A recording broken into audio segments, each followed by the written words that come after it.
नमस्कार मित्रांनो, कमळी या मालिकेच्या आजच्या भागामध्ये अगदी मनपूर्वक मी तुमचं स्वागत करते। आजच्या भागामध्ये आता कमळी आणि ऋषी यांनी एकमेकांना प्रेमाची कबुली दिलेली आहे आणि दोघंही एकमेकांच्या मिठीत आतापर्यंत एकमेकांच्या सोबत घडलेले प्रेमाचे सगळे काही क्षण त्यांना आठवतात आणि एकमेकांच्या मिठीमध्ये सगळे काही स्वप्न ते पाहत असतात।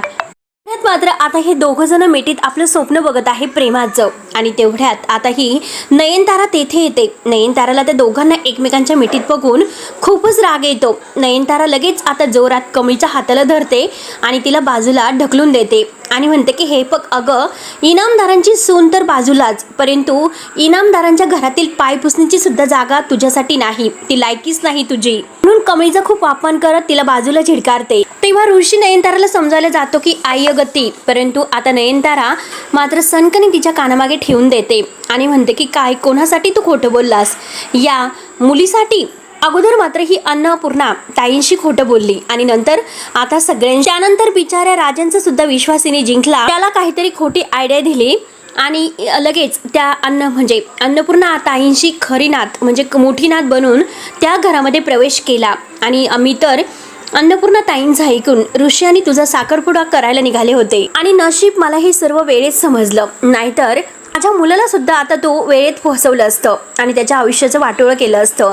त्यावरती कमळी म्हणते की हे बघा नयनतारा मॅडम, मी कुणाला फसवलेले नाही आणि हे बघा कुणाला फसवणार सुद्धा नाही। आणि तेवढ्यात मात्र अनिका तेथे येते आणि म्हणते की एक खोटारडे, अगं हे बघ तू तर अगोदर ऋषीला फसवलं आणि आता सगळ्यांना फसवून मात्र ऋषीला इकडे आणलं आणि आता त्याला इकडे भर उन्हात कामाला सुद्धा लावलं। तेव्हा कमळी आणि ऋषी रागाने अनिकाकडे पाहत असतो। अनिका पुढे म्हणते की तुम्हाला माहिती आहे का आंटी, अहो हिने राहायला ऋषीला जागा कुठे दिली? अगदी घाणेरड्या वस्तीमध्ये जागा राहायला दिली। अगदी त्या बफेलोंचा वास येत होता आणि त्यांच्यामध्ये त्या गोठ्यात राहायला जागा दिली। तेव्हा ऋषीला फार राग येतो। ऋषी रागाने तिला गप्प राहायला सांगतो। तेव्हा ऋषी रागाने नयनताराला म्हणतो की हे बघ आई, मी इथे कुणाच्या सांगण्यावरून काही केलेलं नाही, जे केलेलं आहे ते सगळं माझ्या मर्जीने केलेलं आहे, त्यामुळे तू प्लीज कमळीला दोष देऊ नकोस।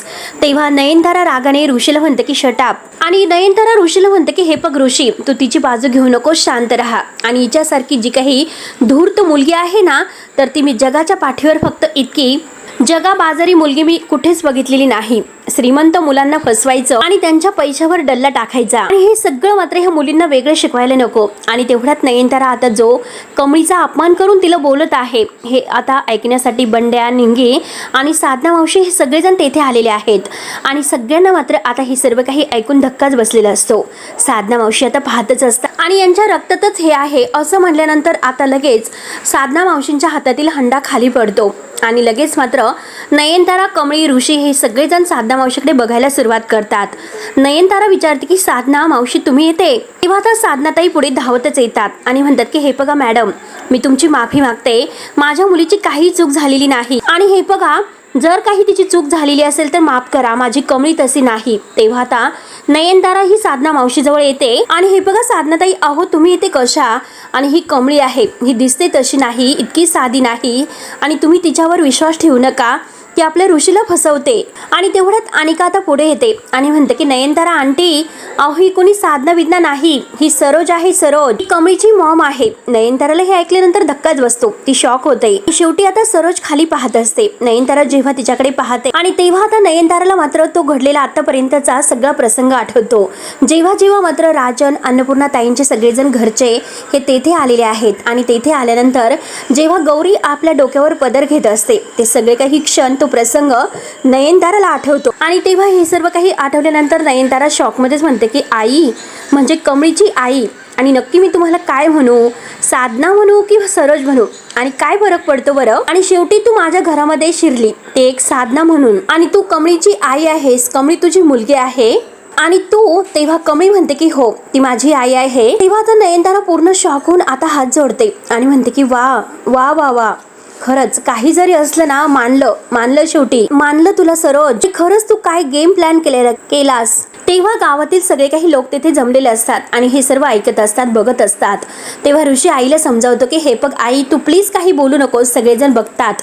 तेव्हा नयनतारा ऋषीला म्हणते की तू तर काही मध्ये बोलूच नको आणि साधनाला म्हणते की हे बघ साधना, तू माझ्या घरामध्ये आलीस, माझा विश्वास जिंकला, स्वतःची खरी ओळख सांगितली पण खोटी ओळख सांगितली असं म्हणायचं। आणि आता कुठे मला सगळं काही, आणि आता मला कळाले की जेव्हा कमळी घरी यायची त्यासाठी तू तिच्यासाठी गोडधोड केव्हा बनवायची, अगदी तुला ओढ लागायची, अगदी तिच्यासाठी काय करू आणि काय नाही असं तुला होत होतं. तेव्हा आता नयनतारा असं म्हटल्यानंतर साधना रडत असते आणि म्हणते की नाही मॅडम, तुमचा काहीतरी गैरसमज होतो. तेव्हा नयनतारा म्हणते की माझा कसला गैरसमज होतोय, तुम्हाला अजून सुद्धा मूर्ख समजतेस का, आणि काय गेम प्लॅन होता का तुमचा. तेव्हा कमळीला सुद्धा आता नयनताराचं हे वागणं खटकतं, म्हणजे आरोप ती करत असते. तर साधना मावशी म्हणते की नाही हे बघा मॅडम, तसं नाही. नयनतारा म्हणते की एकतर मुलगी बनून अन्नपूर्णा ताईंच्या घरात राहिली आणि एक मात्र दुसरी माझ्या घरामध्ये शिरली, हा सगळा योगायोग म्हणायचं का. तेव्हा साधना मावशी रडत असते आणि म्हणते की मॅडम हे बघा, मी तुमच्या घरात राहिले ही कमळीला माहिती सुद्धा नव्हतं. तेव्हा आता नयनतारा म्हणतं की बास्कर, आता मात्र खोटं बोलू नकोस. प्रत्येक गोष्टीची एक लिमिट असते आणि ती लिमिट मात्र तुम्ही दोघींनी पार केलेली आहे. आणि हा सगळा प्लॅन बनवण्यासाठी तुम्हाला किती वर्ष लागली ग. वर्ष 2 वर्ष 10 वर्ष असे किती वर्ष लागली. आणि नक्की तुमचं ध्येय काय होतं. कशी लवकरात लवकर मात्र कमळीला इनामदारांच्या घरची सून बनवायची, हेच तुमचं स्वप्न होतं. तेव्हा आता कमळी म्हणते की नाही हे सर्व खोटं आहे. तर नयनतारा म्हणते की हो का, नक्की खरं काय आहे ते सांग ना. कमळी म्हणते की हे बघा ना, मी कुणाला फसवलं आणि ना माझ्या आईने कुणाला फसवलं, हे सगळे तुम्ही माझ्यावर आरोप करत आहात. तेव्हा नयनतारा म्हणते की बास तू काही बोलूच नकोस. हे जे काही तुझं भावईपणाचं नाटक आहे ना ते बंद कर. अगं खरंच या अगोदर मात्र तुम्हाला खरंच खूप साधी सुधी आणि अगदी एक गरीब मुलगी वाटत होती. खरंच मी तुला खूप मानत होते. जेव्हा ऋषी आणि तुझी एंगेजमेंट तुटली त्यावेळेस मात्र तुझा खरा चेहरा माझ्या समोर आलास, तेव्हा मला सर्व काही खरं समजलं. पण एक गोष्ट सांगते, तू तुझ्या आईपेक्षा 2 पाऊल पुढे आहेस. तेव्हा आता साधना मावशीला सुद्धा धक्का बसतो. त्यांना सुद्धा हे आरोप सहन होत नसतात. पण ऋषी मात्र आईला समजवण्याचा प्रयत्न करतोय.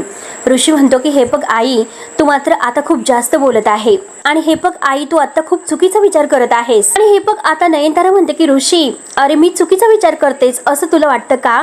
आयुष्यामध्ये तू पहिल्यांदा माझ्याशी खोटं बोलला. हे बघ अरे, मी तुला फोन करत होते पण तू फोनचा सुद्धा रिप्लाय करत नव्हता.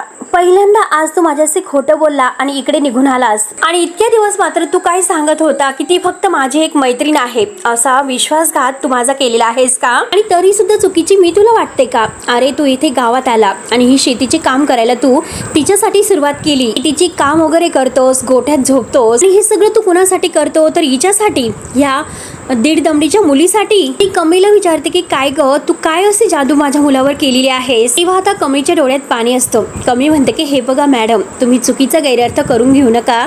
मी त्यांना काहीही सांगायला गेले नव्हते. मी त्यांना येथे थांबायलाच नको म्हणत होते.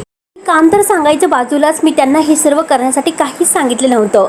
त्यावरती आता नयनतारा तिच्यावरच ओरडते. नयनतारा म्हणते की हो, तू तर कधीच कुणाला काही सांगतच नसते. ऋषी मुद्दामच इकडे आला, स्वतः तुझ्या मागे मागे फिरतो, मुंबई सोडून इकडे गावाकडे आला, शेतामध्ये काम करतो, गोठ्यामध्ये झोपतो, तू तर काहीच केलेलं नाहीस. तेव्हा आता ऋषी ओरडून सांगतो की आई हे बघ, हे सर्व मी माझ्या स्वतःच्या मनाने केलेलं आहे. यामध्ये कमळीची काहीच चूक नाही. तू तिला आरोपी ठरू नकोस आणि तिला बोलू नकोस. तेव्हा नयनतारा खूप जोरात ओरडते की ऋषी, अरे तू तर प्रेमामध्ये आंधळ झालेला आहेस. यामध्ये फक्त आणि फक्त तुला माझीच चूक समजते, तिची नाही समजत. या दोघी तुला बरोबर वाटतात. ऋषी 1 मिनिट लक्षात ठेव, मुलगी तुझ्या लायकीची नाहीस. तिला तर मात्र हे ऐकून खूपच मज्जा होत असते. ती तर खुश होऊन हसत असते. तेव्हा तर साधना मावशी रडतच म्हणते की नाही मॅडम, तुम्ही चुकतात. कमळीला प्लीज काही बोलू नका, तिची खरंच काही चूक नाही. तेव्हा नयनतारा म्हणते की नाही, तुम्हाला आता वाईट वाटत असेल तुमच्या कमळीला मी इतकं बोलते म्हणून, मला सुद्धा वाईट वाटतं. माझ्या घरी आली होती तेव्हा जरी तुम्हाला सांगितलं असतं की माझं नाव सरोज आहे, कमळी माझी मुलगी आहे म्हणून, आणि तेव्हा खरंच मला तुमचा खरेपणा वाटला असता. आता साधना मावशी रडत असते आणि म्हणते की हे बघा, मी खरंच मुद्दाम नाही केलं हो, माझी मजबुरी होती, मी खरंच हे कुणाला सांगू शकत नव्हतो. तेव्हा नयनतारा म्हणते की मजबुरी काय मजबुरी होती, प्लॅन होता तुमच्या दोघींचा. माझं काय चुकलं ते मला सांग. दिवस रात्र तू माझ्या घरामध्ये राहिलीस, माझ्या घरचं मीठ खाल्लंस आणि माझ्यासोबत काय केलंस. शेवटी तू तर माझ्याच मुलावर डल्ला टाकलास. अगं मी तर तुला साधना ताई म्हणत होते, ताई म्हणून हाक मारत होते आणि माझी मुलं तुला मावशी म्हणत होती. तू तर काय केलंस, तू तर आमच्यासोबत गद्दारी केली आणि केसांनी गळा आमचा कापलास. हे सगळं करताना मात्र तुलाच लाज वाटली नाही तर तुझ्या मुलीला कशी लाज वाटेल. तेव्हा नयनतारा बिचारी खूप रडत असते. तेव्हा आता कमळीला फारच राग येतो. कमळी म्हणते की मॅडम बास करा, माझ्या आईबद्दल मी एकही शब्द नाही ऐकून घेणार. तुम्हाला राग आहे तर तो माझ्यावर काढा, परंतु माझ्या आईबद्दल एकही शब्द मी असं नाही बोलून देणार. तेव्हा नयनतारा म्हणते की हे तू बोलतेस का. अगं तुमच्यासारख्या बायका आणि मुली कशा असतात ना ते मला चांगलंच माहिती आहे. आता साधना मावशीला राग येतो. साधना मावशी म्हणते की आमच्यासारख्या म्हणजे तुम्हाला नक्की काय म्हणायचं? कमळी चांगल्या घरातील मुलगी आहेस. तेव्हा आता नयनतारा म्हणते की हो बरं ठीक आहे, कमळी चांगल्या घरची मुलगी आहे ना. आणि साधना कसं आहे की तू कायम मंगळसूत्र आणि कुंकू लावून फिरत असते, परंतु मला मात्र आठवत नाही की तू कधी तुझ्या नवऱ्याबद्दल काही सांगितलेलं आहे म्हणून. आणि सगळ्यांच्या समोर ती कमळीला विचारते की काय ग कमळी, अगं काय नाव आहे तुझ्या वडिलांचं? तेव्हा आता ऋषीला फार राग येतो. ऋषी म्हणतो की आई भास्कर आता खूप अति होत आहे.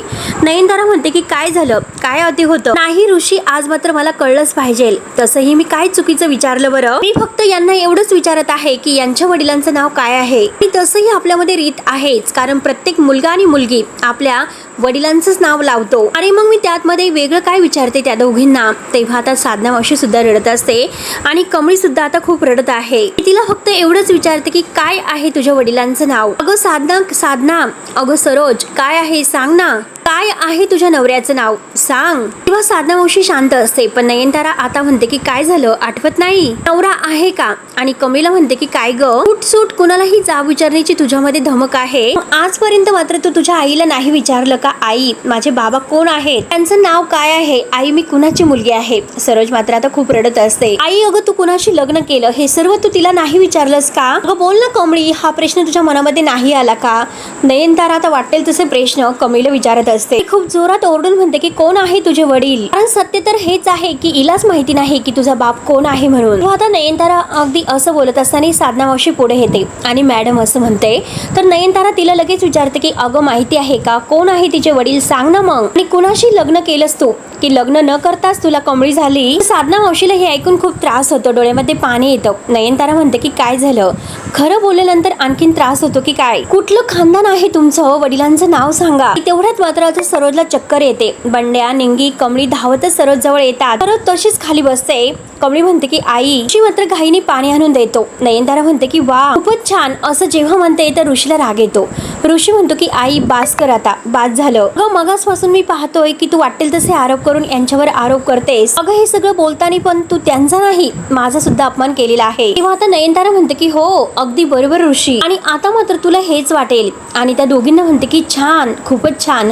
तुम्हाला जे हो होतं ना ते शेवटी झालेच. शेवटी मात्र तुम्ही माझ्या मुलाला माझ्या विरोधात उभं केलंस. ऋषी तू एक गोष्ट लक्षात ठेव, मी हार मानणारी नाही. सगळं काही आज येथेच थांबायचं. म्हणून ती ऋषीचा हात धरते आणि त्याला चल म्हणते. तेव्हा ऋषी तिचा हात धरतो आणि तिला बाजूला करतो आणि म्हणतो की हे बघ आई, मी कमळीला वचन दिलं होतं की तिला सोबत घेतल्याशिवाय मी मुंबईला नाही येणार. कमळी माझ्या बरोबर येईल तरच मी जाणार, आणि तसा मी नाही जाणार. कमळीला सोडून मात्र मी कुठेही नाही जाणार. तेव्हा नयनतारा ऋषी असं म्हणते. तर ऋषी म्हणतो की प्लीज तू जे काही बोललीस ना ते खूप चुकीचं आहे. नयनतारा विचारते की तू जे काही करतो ते बरोबर आहेस का? तेव्हा आता ऋषी म्हणतो की हो, मी एका निरपराध मुलीच्या बाजूने उभा आहे. तेव्हा मात्र नयनतारा म्हणते की परक्या मुलीसाठी. तेव्हा ऋषी जोरात ओरडतो की नाही, परकी नाही ती, आणि आज मी सगळ्यांच्या समोर हे सांगत आहे, माझं कमळीवर प्रेम आहे आणि आयुष्यभर फक्त आणि फक्त तिच्या सोबतच आता मी राहील आणि तिच्यावर प्रेम करेल. तेव्हा मात्र आता ऋषी कमळीचा हात धरतो आणि चल माझ्या सोबत असं म्हणतो. नयनतारा रागाने म्हणते की हे बघ ऋषी चल माझ्या सोबत. ऋषीने कमळीचा हात धरलेला असतो आणि नयनताराने ऋषीचा हात धरलेला असतो. तेव्हा कमळी मात्र आता ऋषीचा हात बाजूला करते. तेव्हा आता ऋषी म्हणतो की कमळी. तर कमळी म्हणते की माझं सुद्धा तुमच्यावर प्रेम आहे, आज मात्र मी तुमच्या सोबत नाही येऊ शकत, कारण आज माझ्या आईवरती कलंक लावला गेलेला आहे. माझ्या जन्मावर सवाल म्हणजे प्रश्न उचलला गेलेला आहे, आणि माझ्यापेक्षा जास्त मला माझ्या आईचा आत्मसन्मान खूप महत्वाचा आहे. जोपर्यंत माझ्या आईचं सत्य सगळ्या जगासमोर येत नाही, जोपर्यंत तिला मान मिळत नाही, त्यामुळे आता ही फक्त आणि फक्त माझ्या आईसाठीची लढाई नाही, माझं प्रेम खरं आहे यासाठीची सुद्धा लढाई आहे. ज्या दिवशी मात्र तुमची आई स्वतः मला स्वीकारेल आणि त्या दिवशी मात्र मी स्वतःहून तुमच्या बरोबर येईल. तेव्हा ऋषीला मात्र आपल्या कमळीचा अभिमान वाटतो. नयनताराला फारच राग येतो. नयनतारा म्हणते की नाही, तो दिवस कधीच परत नाही येणार आणि तू माझी सून तर कधीच होऊ शकत नाही. आणि नयनतारा ऋषीच्या हाताला रागाने धरते आणि त्याला तेथून घेऊन जात असते. ऋषी सारखा आता आपल्या कमळीला वळून पाहत असतो. कमळी सुद्धा ऋषीकडे बघत असते, तर अनिका खूप खुश होऊन हसत असते. कमळी मात्र आता खूप रडत आहे. तेव्हा मित्रांनो, हा भाग येथे संपतो. पुढे नक्की काय होईल हे बघायला विसरू नका. तोपर्यंत धन्यवाद.